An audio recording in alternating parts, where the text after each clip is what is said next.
আজ বিজেপির বিক্ষোভে উত্তপ্ত হয়ে ওঠে বিধানসভা চত্বর। একেবারে মার্শাল ডেকে দুই বিজেপি বিধায়ককে বের করে দেওয়া হয়। দীপক বর্মন আরেক বিজেপি বিধায়ক, তাকে সাসপেন্ড করা হয়েছে। আর এরই প্রতিবাদে মিছিল করছে বিজেপি। এই মুহূর্তে যে ছবি আপনাদের সামনে রেখেছি,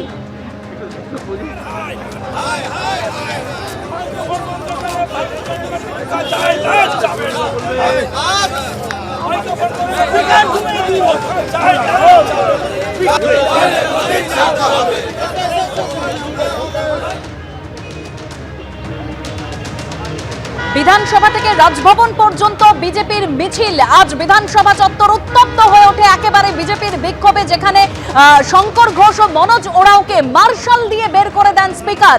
সাসপেন্ড ফালাকাটার বিজেপি বিধায়ক দীপক বর্মন। আর এরই প্রতিবাদে মিছিল বিজেপি।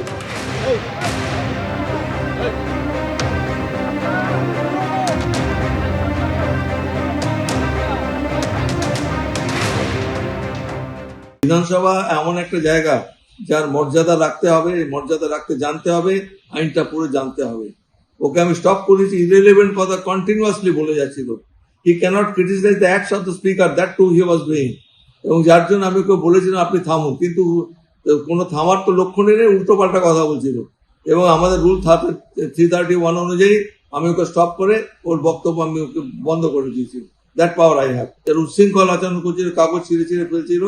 তাদের আমি দুজনের নাম নিয়েছি, নেমিং দেম, দুজনের নাম নিয়েছি, মনোজ ওরাং এবং সেই সঙ্গে আমাদের ঘোষ, দুজনকে আমি নাম নিয়েছিলাম। তাও আমি ওদের সতর্ক করলাম, তারা সতর্ক তো হলেই না, উল্টে আরো বেশি চিৎকার করছিল। সেই যে বাধ্য হইলে আমি ওদের দুজনকে বার করে দিয়েছি। কাজের টোপ দিয়ে ভিন রাজ্যের তরুণীকে কলকাতায় নিয়ে এসে ধর্ষণের অভিযোগে অভিযুক্তকে গ্রেফতার করা হয়েছে বলে জানা যাচ্ছে। কি ঘটেছে হিন্দল দে আমাদের প্রতিনিধি আরো বিস্তারিত বলতে পারবেন। কি খবর রয়েছে হিন্দল?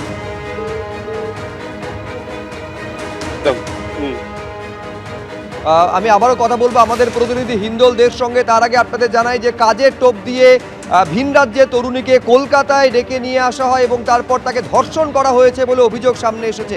হিন্দল, কি ঘটেছে?